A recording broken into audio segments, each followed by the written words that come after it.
Welcome back to the Model Counselor podcast. It's been I think 2 years since my last podcast episode. That was May 2023. I think was the last episode that I had put out.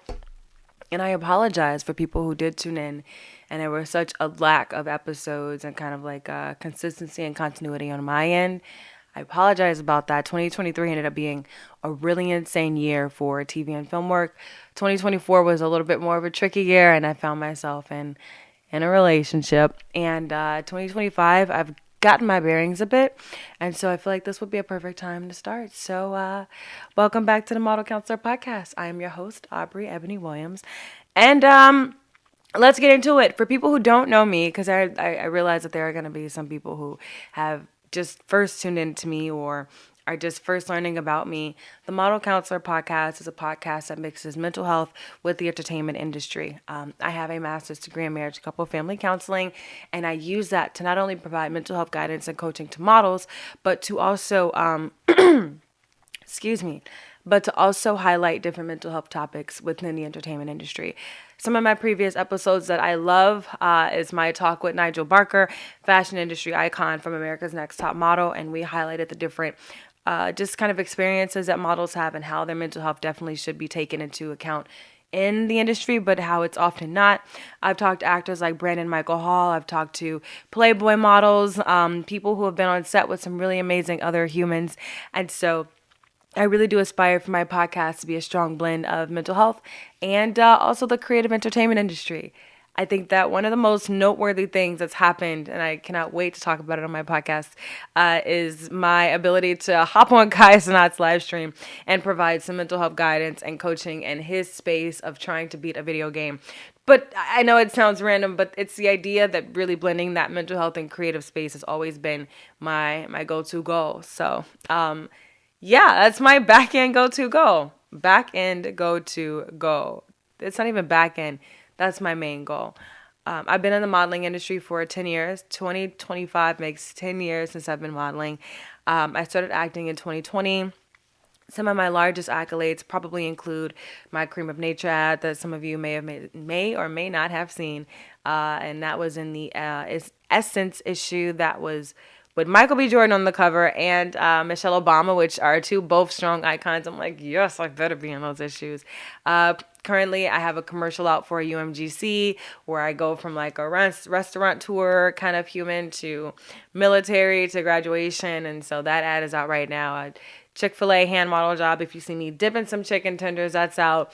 There's a Carolina lottery out right now where I hop off of a bike, and there's this moment with this other actor for this short shot for this Carolina lottery commercial.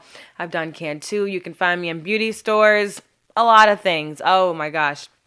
I think one of the coolest things probably to note is in my earlier days is the Sports Illustrated SI open casting. And so, just encompassing all the things that I've done, the journey from never being signed to having about 6 agencies, having, not global campaigns, but regional campaigns, whether it be print or commercial. I'm very well versed in the industry and the model and acting side, as well as being well versed in the mental health side. So, yeah, that's the Model Counselor Podcast. Today's topic that I want to dive into kind of centers around professionalism and your personal life. So today's episode centers around a mix of professionalism and your personal life as it pertains to the entertainment industry. Now, one of the biggest ways that I want to do this new chapter for this new season of my podcast is to title it Sex and Psychology. That's going to be the new season title of the Model Counselor Podcast going forward, at least for this upcoming season. I think we're in season 5. We're going to say 5. And if I'm not in season 5, then that's for me to kind of update. But in full belief, we're in season 5. And season 5 being Sex and Psychology. And I'm going to do a mix of personal relationship, kind of diving into those relationship aspects, using my degree in marriage, couple, family counseling to talk about that with my partner if we can hop on camera together. And then the psychology aspect really kind of blending, not just the psychology behind modeling or, some of the issues they deal with, but the balance of mental health and the entertainment industry. So with that being said, my Sex and Psychology episode 1, Season 5 topic will center around professionalism versus personal. All right, get ready. I think it's I think it's quite the statement to say that no matter how you're feeling, if you are in the entertainment industry, whether you be a model, actor, theater actor, commercial actor, if you are on set and you have a job to do, your personal feelings and life and experiences are not as important as getting the job done. And the reason I want to talk about that is because there are so many experiences I'm pretty sure people have where they're going through something emotionally and they have to show up for the project or for the client or director on set, and how difficult of a job, that can be. I find that, I have friends that work in a more corporate space, and if they lose a parent or a family member or just somebody close to them, they're able to not just take that time away if needed, and if they have the job that respects those mental health boundaries today, but they have the ability to pull out of their work and take that time to rest. If there is a photo shoot schedule, if there is a commercial shoot schedule, if you are shooting a TV show, a film, a movie, whatever have it, and you have something personal that happens, your personal experiences do not trump that performance or that photo shoot or that anything being on. It doesn't trump it. And that's not to say that you are not important, that your feelings are not important, because they very much are, and your experiences are valid. But for the sake of that director, that client who's booked that studio, who's put the time into renting equipment, if you're not able to achieve that goal that they're looking for you to achieve, they're going to get the next person to do it. And that's going to put you out of an opportunity and you out of a job, which does open the door for someone else, which is great. We love handing off opportunities. But the idea that you need to show up to set or show up for that client, no matter the situation, is one of the toughest things. I don't know how many people who listen to this podcast are models and actors, or just models or just actors, but really do reflect on a time where you were on set and you weren't feeling your best, but it didn't matter how you were feeling. You needed to show up for that scene. I want to share a couple of examples with you guys. Being 10 years in the industry, having 5, 6 agents right now, and just kind of on a consistent basis, whether it be booking, and this year has been so good to me, or just auditioning, I'm always in a space of having to be on. And I find like that's one of the most difficult things, is having to be on when you are not in a mood to be on. I remember my agency out in Atlanta, Georgia, they scheduled me for a test shoot. And I had just gotten through dealing with some really emotional relationship things. And the next day, I was scheduled to be on set to do this test shoot for headshots, beauty, makeup, the whole thing.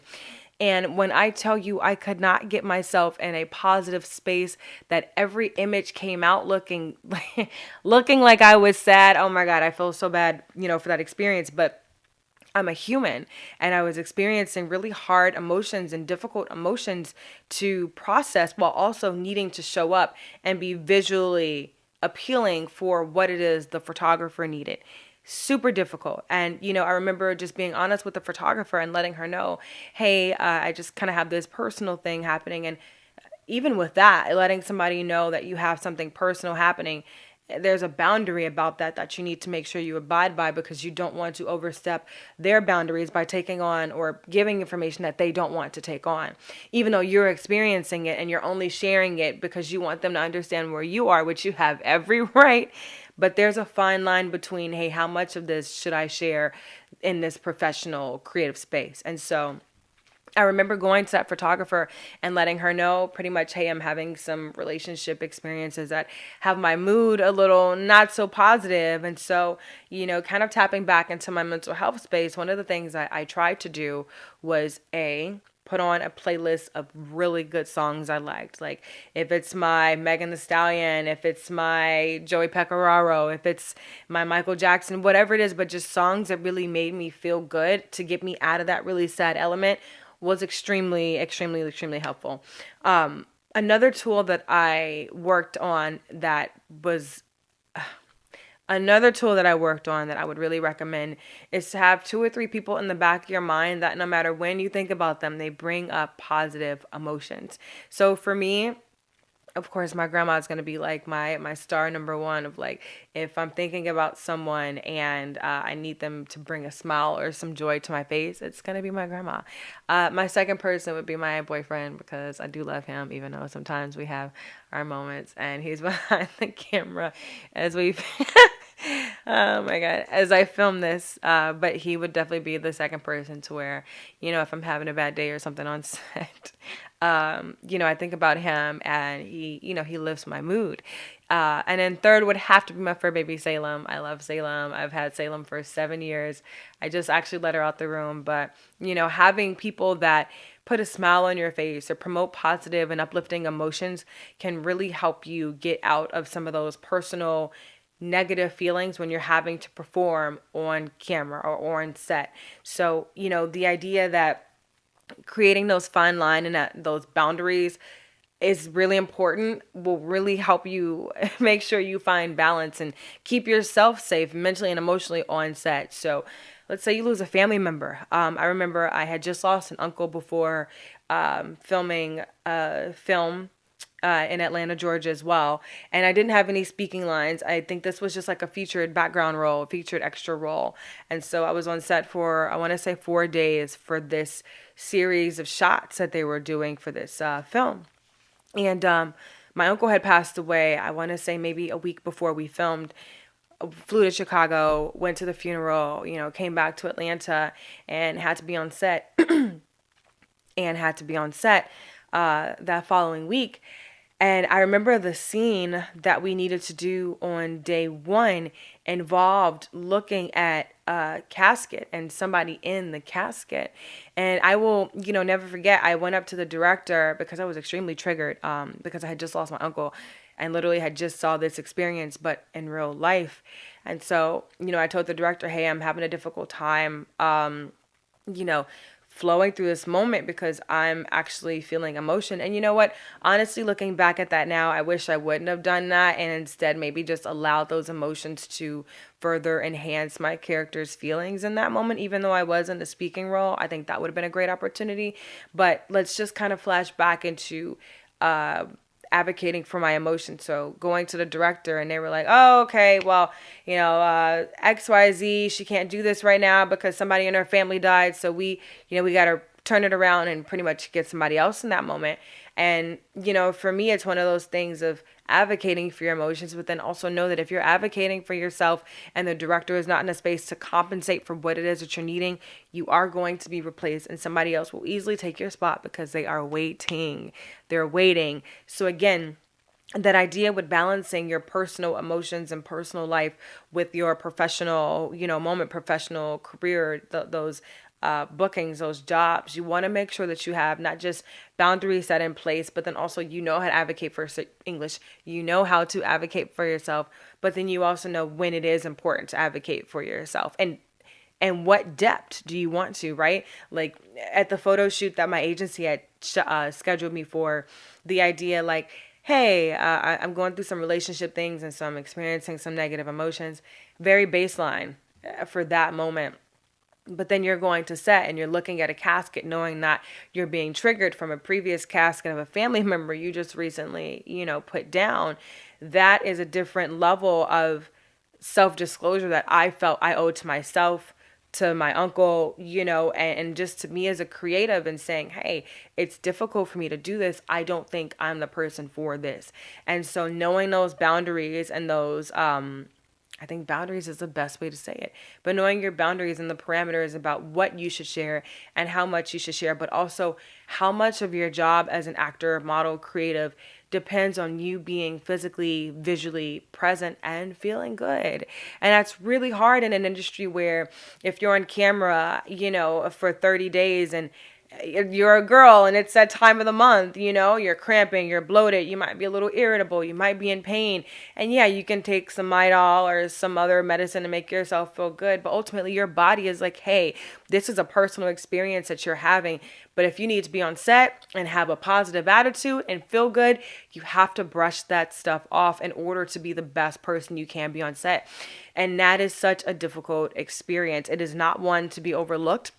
I mean, even for some of the strongest actors, there have been actors that have lost their children, actors that have lost their spouses, actors that have lost strong co-stars on set, right? So just imagine all of these heavy real world experiences, and then you have to turn around the next day and get to set and put a smile on for that role, put a smile on for that client. And so, for those of you who are looking to get in the modeling, acting, creative entertainment industry, know that your performance and how you show up on camera is 10 times more important than your personal experiences to the set, to the people who are putting on that project. And it's difficult and it's not fair to say that, but they have to get the shot. They have to get the clip. They have to get whatever it is they need to get, because that's the purpose of that piece of content happening. And if you're having an experience because you lost somebody, or because a relationship situation is happening, or whatever the case may be, you have every right to feel those feelings, but also know that those feelings can impact what you do in front of the camera, which can also impact future opportunities and that opportunity in itself in that moment. So, I just really want to advocate for you to have those things that really do make you feel good no matter what's going on. So if you are having a bad relationship experience, or you did lose someone, or you're not physically feeling well, but it's something that you can overcome, how do you put yourself in a good space? How do you put yourself in a comfortable, confident moment, even when you're not feeling your best? And to me, it starts with mentally. It starts with getting yourself in a positive space, listening to music that uplifts you, that make you feel good, that put a smile on your face. And you might have to listen to that track a few times until you start rapping or singing the lyrics and you're aligned energetically with that person you are when you really are feeling that song. And if it's not that, think about somebody that really makes you happy. If it's not a person, think about your pet. If it's not a pet, think about that good meal, okay? Oh my God, that ravioli from that restaurant was a hit, right? Like, please find things that promote positive and upbeat, uplifting emotions within yourself. So that way, when you are coming across a situation where your emotions or your personal life is kind of seeping into your professional, creative, on-camera space, that you have the tools and the tips and the resources you need to put yourself in a positive and encouraging and uplifting space so that you can be the best you need to be on camera. Because ultimately, that's our goal, right? Our goal is to be good on camera. Great. Amazing, immaculate, phenomenal. The goal is to be good on camera. And so in order to be good on camera, we have to be able to separate our personal from our professional. And yes, that's across the board in all professions. I have friends that are pharmacists and lawyers and all the things in between. And they themselves, as well, have to put their emotions to the side for the sake of their career and their job. But it's just a pinch different when you have to show up for your career or for your job, when your job and career is showing up visually on camera feeling good, when emotionally you do not feel good. And so please remember to have those things, those resources, those boundaries, process out what is appropriate to share and what's not appropriate to share. And after you sort through that, then look at the situation and say, how do I want to advocate for myself? Do I want to advocate for myself? Is this a space where I feel like I should say something so they're aware of my situation, so they give me grace? Will they give you grace? If they don't give you grace, how will you navigate that? If it's a next situation, are you okay with being, replaced? Or do you want that opportunity? And if you want that opportunity, be sure to have those resources in your pocket. Be sure to have people that promote or create positive and uplifting emotions. Have that inside. Have a list. Put a note, like a note on your phone, or I don't know, write a note in your notebook or your journal, or write it on your hand. Tattoo it on your thigh if you need. Don't do that. Don't do But the idea is have those people in your mind. Have those songs in your mind. If you need a comfort snack, have a comfort snack if you're a foodie. Some people like food, love food. Have the things that really do bring out positive emotions accessible to you so that you can be the best on camera. As a model for 10 years, and it's funny because I need to now delete some emails in my Yahoo account that I've had since about 2012. So really looking at those pictures from now until 2025. But as a model that's been in the industry trying to sort all these things for 10 years, over 10 years, I really do my best to share with my audience, with any viewer or listener, the truth behind the industry, so that when you do prepare to step in or explore or take interest, that you have all the depths and the truths about the industry, especially as it pertains to your mental health. Because I am the model counselor. This is Model Counselor Podcast. I am your hostess, Aubri Ebony Williams. Thank you so much for watching, and I will see you on my next episode. Ciao.